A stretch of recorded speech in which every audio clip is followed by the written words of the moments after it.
Hello chào bạn. Thì hôm nay mình sẽ đi ra chợ ở bên Hàn một chút các bạn ạ. Hôm nay có ngày có chợ, mình sẽ quay cho các bạn xem luôn. Đấy thì các bạn chờ đón xem. Mình sẽ quay cái mức giá cả ở chợ này, người ta bán những đồ gì cho các bạn xem này. Đấy thì các bạn chờ đón xem nhé. Đây các bạn ơi, mình đi gần rồi các bạn ạ. Đấy, còn đoạn nữa là đến rồi. Đây trước mặt các bạn thấy đây. Đây là chính là chợ đây các bạn ạ.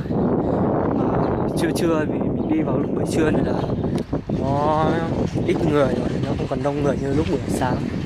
Rồi chiều thì thời gian đấy thì người ta đông hơn. Đấy thì mình sẽ quay cái mức ở đây là người ta bán kiểu đồ như thế nào là người ta sẽ ghi giá ở dưới, kể cả chợ cũng thế. Đấy, thì mình sẽ quay cho các bạn xem. Còn đây là một số cái đồ bán táo đấy. Đấy, còn phía bên này rất là đông người các bạn ạ. Đấy. Thì mình sẽ đi một vòng cho các bạn xem nhá. Đây là bán cá này. Đấy. Còn đây này, một số đây là một số cái đồ người ta bán, mình thấy cũng như ở bên Việt Nam, mấy cái củ này ở bên Việt Nam thì cũng có. Còn đây toàn người Hàn các bạn ơi. Đấy, thì ở đây là bán bỏng các kiểu này, đây là bán một số rau này. Đấy. Cà chua này, cà chua ở đây có ghi giá đây luôn này các bạn ạ. Giá đây là 5.000 luôn này. Đấy. Nho này. Đấy. Đây là người ta bán táo, đây là giá là 5.000 luôn các bạn nhá. Cái túi này các bạn ạ. Thì rất là đông người nên là ồn ào, có lẽ là mình không dùng cái mic kia nữa thế nên là mọi người sẽ không nghe rõ lắm, cố gắng nhá. Thì bí này là 3.000 một quả này. Đấy. Còn hành đây là 2.000 một bó các bạn nhá. Thì đây là hôm nay bán cả hoa này. Đấy, thì đây này, chủ yếu này là bán hoa này các bạn ạ. Bên này cũng có bán cả quần áo các bạn nhá. Đây là bán trạch này các bạn.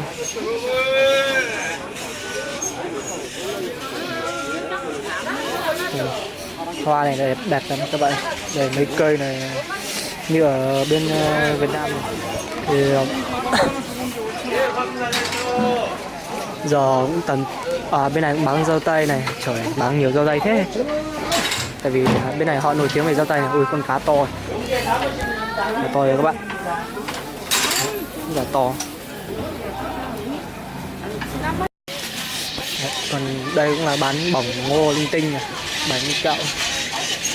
Còn bên này là bán dâu tây này các bạn ạ. Dâu tây Hàn này. Chợ này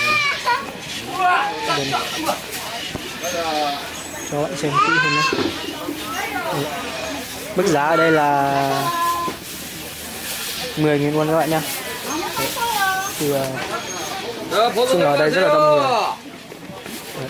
Thì mình sẽ vừa đi quay cho bạn xem. Đây là bán cá này. Đông người quá. Bán đậu phụ này các bạn ạ. Còn phía bên này là bán đồ ăn như ở bên Việt Nam thôi. Nói chung là ở đây là đồ đắt, đồ rẻ đều có các bạn ạ. Đây, cái mình thích ở đây một chỗ là nó ghi giá ở dưới các bạn ạ. Nó ghi hết giá ở dưới luôn.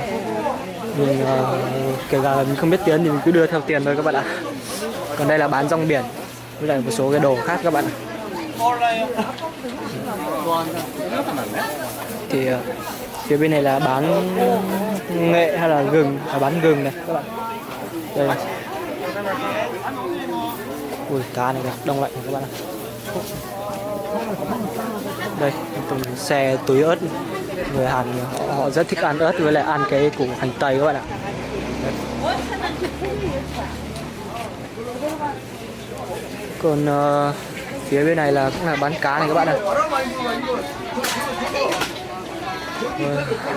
Đây là bán đồ, một số cái đồ kim chi này, rồi cua này, các kiểu gẹn nhiều. Thì Còn phía bên này là bán cái gì thì mình chẳng biết, nhưng mà mình thấy là trông nó hơi kinh dị nhiều. Bí này, ớt này 3.000. Đấy. Còn nói chung là ở đây là bán cũng như ở Việt Nam. Chợ mình thấy là chợ giống như ở Việt Nam các bạn ạ, nó không khác nhau nhiều. Nó bán một số đồ như ở Việt Nam, nhưng mà được cái là giá bên này nó đắt hơn.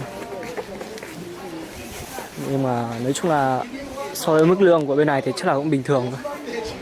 Đấy, mình thấy bên này thì mức lương của họ rất cao, tầm 50-60, 70-80 thôi. Còn với mức kiểu bán 5-6 nghìn won thế này là chuyện bình thường thôi. Đấy. Đây là khoai tây này các bạn ạ. Đây là khoai tây, đây là cũng là 5.000 won này. Sikamcha 5.000 won một rổ này các bạn nhá. Thì, bán kiểu bán theo rổ các bạn. Đây là đồ mỹ phẩm. Đấy. Gà này các bạn này. Người ta làm gà kiểu gà rán luôn này. Đấy. Đây là một số bán đồ cá linh tinh. Thì mình sẽ quay từ từ cho các bạn xem. Đấy. Còn nói chung là chắc là các bạn sẽ nghe hơi khó chịu, tại vì mình không mình chỉ dùng mic trực tiếp bằng cái máy này nên là nó hơi khó chịu. Đấy, thì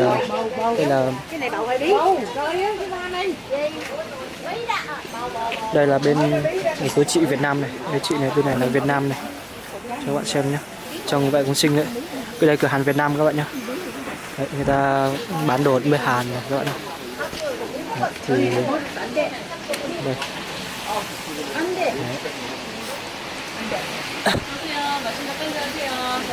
Đây là một chó rất là đáng yêu này.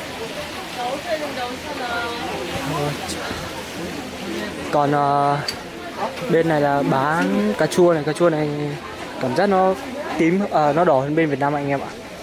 Đấy, nó không như bên Việt Nam. Phía trên này là bán thịt này các bạn ơi. Thịt lợn, thịt bò nhá. Đấy, thì người ta đang vào mua thịt này. Ở đây là người ta không ăn nội tạng nên là tim với lại lưỡi các kiểu là rất rẻ các bạn ạ. Tim là một quả là 1.000. Thì đây chị này cũng là người Việt Nam này. Chị này đang đi vào mua. Thì lưỡi tim ở đây là tim là một quả 1.000, còn lưỡi là cũng là một lưỡi 1.000 các bạn ạ. Đấy, thì chợ bên Hàn này thì nói chung là thịt bò là đắt nhất. Còn tại vì người Hàn họ cũng ngại không dám ăn thịt bò mấy, nó rất là đắt. Đấy, thì đây dâu tây ở bên này nó rẻ hơn này các bạn ạ, nó bé hơn mức giá này. Đây này. Còn phía bên này là bán quần áo này các bạn ơi. Bên này là bán đồ bạch tuộc này, cá này, nói chung là nó bán một số cái đồ sống linh tinh này. Đấy.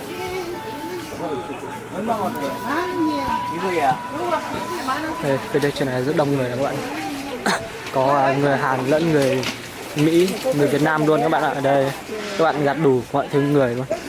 Tại vì ở bên Hàn này thì nhiều người đi xuất khẩu lao động, với lại cá rất là to luôn các bạn ạ. Đây này.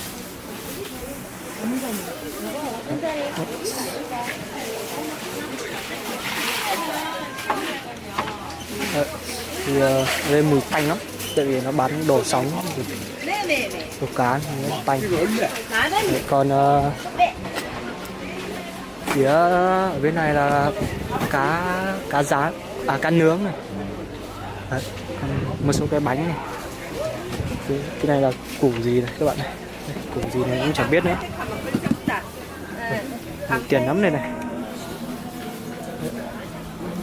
Đây là bán hoa này các bạn này. Đây này. Người ta bán hoa, nói chung là ở đây là chính là cũng khá là đầy đủ các bạn ạ. Đây, thì thấy khá là đẹp. Đây có cái củ này 2 này các bạn ạ. Cái này trồng treo nhà rất là đẹp lắm. Cũng 22. Còn đây một số cái cây ở bên Việt Nam đang có, mình cũng có này. Đây này là cái cây ở bên Việt Nam cũng có. cảnh. Còn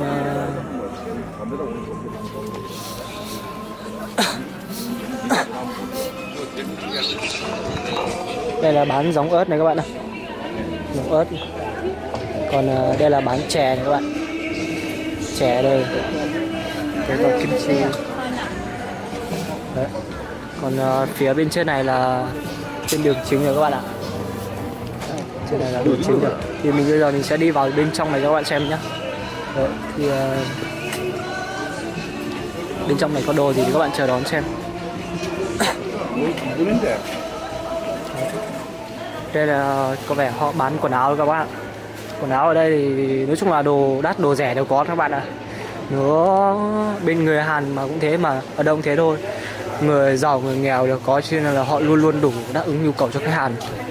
Đấy, thì mình thấy giá ở đây là tầm 5.000 đến 10.000 won. Trong tổng tiền Việt là trong tầm 100 đến 200.000 đồng gì đấy. Đấy. Thì ở trong này là cũng là chợ này, cũng là được những nơi ăn uống luôn này các bạn này. Đấy, thì người ta cũng như ở bên Việt mình, người ta cũng buôn bán một số cái đồ ăn vặt linh tinh ngoài đường nữa. Nói chung là những khách giàu thì họ không vào những chỗ này, họ đa phần vào những chỗ vít thôi. Còn bên đây này, người ta cũng bán rất là một số cái đồ này. Đấy, thì quán ăn ở đây mình thấy rất là đẹp. Đây, cho các bạn xem này. Đấy. Nó giống kiểu thiết kế theo kiểu lại dạng kiểu người Trung Quốc hay sao ấy. Mình thấy trong phim là nó như thế các bạn ạ. Đấy, còn cái đây là cũng là một cái nhà bán cây cảnh này các bạn ạ. Đấy. Mà mình thì không có mua cây cảnh lắm. Tại vì bên này thì cũng không có chỗ trồng, không có thời gian chăm sóc cho cây cảnh. Đấy, thì bây giờ là mình sẽ đi ra ngoài, ra cái chỗ vừa nãy mình quay, vừa nãy mình đầu vào rồi, nhưng mà thôi mình sẽ đi ra đây, nhưng mà mình mua thêm ít đồ nữa. Đây là bán đồ cơ khí này các bạn này, cái đồ cơ khí vật dụng, dao dùng linh tinh này các bạn. Đây, chú bên này là chú đang bán vật dụng cơ khí này. Còn bên này là bán giống, hạt giống này. Đây là hạt giống rau cải này, ngô này. Đấy, nhiều loại hạt giống các bạn ạ. Thì còn bên này là bán trứng này các bạn, trứng này, bán mật ong nữa sau ấy. Thì đây là bán gà này các bạn ạ. Gà trông nó mình không có ưng lắm, tại vì ngô khoai này, bán mũ này các bạn này. Thì bên này đa phần mình thấy toàn người già bán sao các bạn, ít người trẻ lắm. Ít thấy người trẻ, mình đi chợ toàn thấy người già nhiều các bạn. Đấy, thì mình không hay gặp người trẻ lắm, đa phần người già. Đấy, thì nói chung là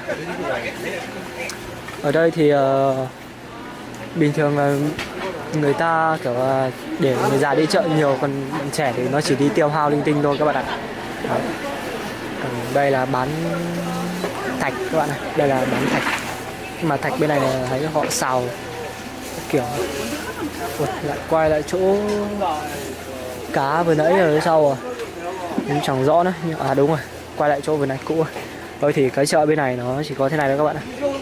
Nói chung là đây là nấm này, 6.000 won này các bạn ạ. 6.000 won thì chắc là một thùng đấy các bạn ạ. Thì đây, cô này là bán sữa các bạn ạ. Sữa bên này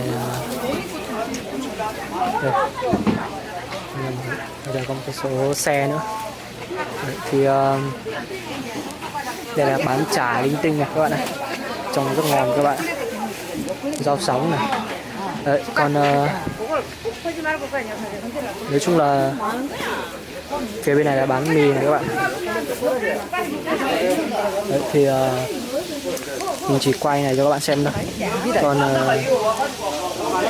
bạn nào mà sang đây thì cũng là nên đi vào một số cái chợ như này để cho nó đỡ bất tiền đi, tại vì đồ bên này nó đắt lắm các bạn ạ, nó không như ở bên Việt Nam. Các bạn mang tầm vài triệu sang thì chẳng mấy chất hết đâu các bạn ạ, tại vì đồ bên này đồ nó đắt, mọi thứ dường như ở bên này rất là đắt nếu mà so với mức giá cả tiền Việt Nam. Còn nếu mà so với mức ở giá bên này thì bình thường các bạn ạ. Nhưng mà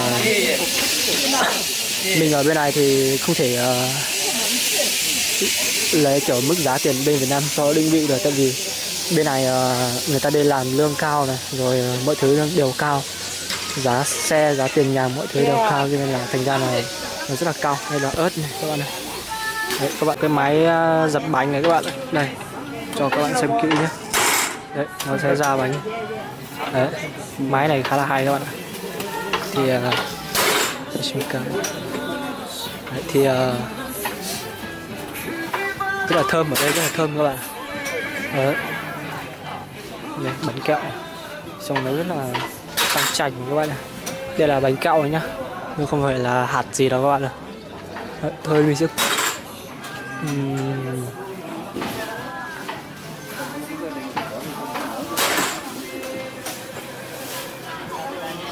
thì chung là bên này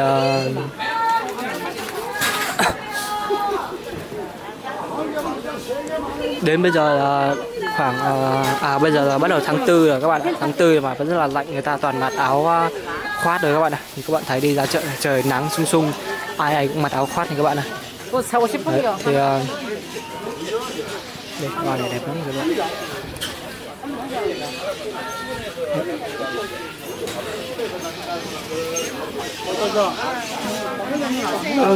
Thì mình sẽ đi mua ít đồ. Bây giờ thì mình sẽ đi mua thêm một ít đồ nữa rồi đi về các bạn ạ. Thì chắc mình phải mua ít hoa quả, lâu lâu nên chém hoa quả tí, bồi bổ sức khỏe cho thứ hai này lại chuẩn bị đi làm các bạn ạ. Đấy, thì đầu tiên mua hoa quả thì chắc là phải đi mua ít rau dùng nữa. Mình thấy bên này có bên chị bên Việt Nam này. Đấy, thì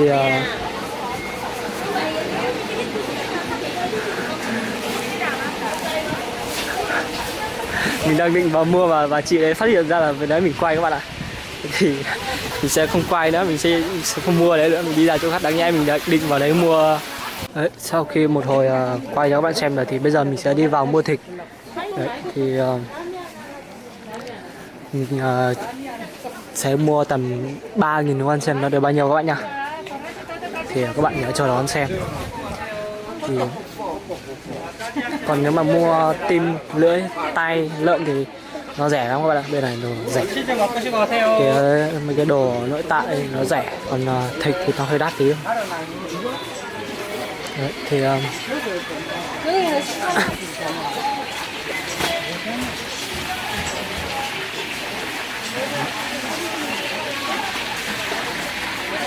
chả cá linh tinh, mình không ưng với cái này lắm các bạn ạ. Nó trước mình ăn thử rồi mình không thích. Ôi trời, cái chỗ bán thịt nó ở đâu nữa rồi mình quên mất chỗ rồi. Bên này, bên này.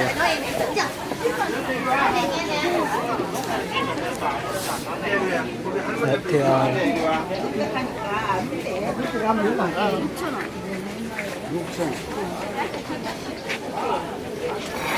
mình sẽ đi vào bên chỗ bên này các bạn này.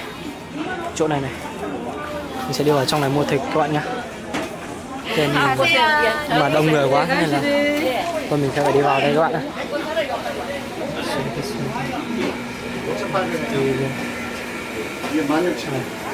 Thì tùy từng loại thịt các bạn. Đây, chú này đang mua thịt luôn. 6,000원 드릴게요. 이거 한 개 2,000원. 뭐야? 다 2,000원. 이거 다 하면 3,000원. Đây là 3.000 won cả cái đống này. 안녕하세요. Thì 안녕하세요. 안녕하십니까.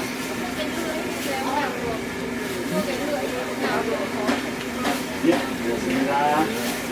thì mình sẽ đi vào. 어서오세요. 하나 2,000원이요. 아저씨 이거 3,000원 주세요.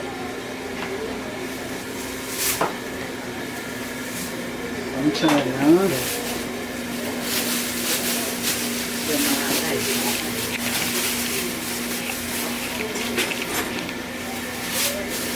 thì 2,000원 내주세요. thì 감사합니다. 네, 안녕하세요. Đấy, thì bây giờ mình sẽ đi ra chỗ này thì đã các bạn, buột nữa, không có chỗ giữ rồi các bạn này. Thì hello, chào các bạn. Thì hiện tại mình đã về đến nhà rồi các bạn ạ. Thì cái chuyến click gọi là mua, ví dụ như là mua đồ thì chắc là kết thúc ở đây thôi các bạn ơi. Đấy thì các bạn nhớ like và subscribe để ủng hộ kênh của mình nhé. Thì bây giờ mình sẽ phải lên phòng đây các bạn ơi. Đây. Đấy thì mình sẽ phải lên phòng đây. Đấy, thì nhớ đừng quên chia sẻ cho mọi người biết đến ở Hàn Quốc kiểu cái mức giá cả sinh sống để mọi người chuẩn bị sang đây thì nhớ mang theo tiền các kiểu nha các bạn nhé.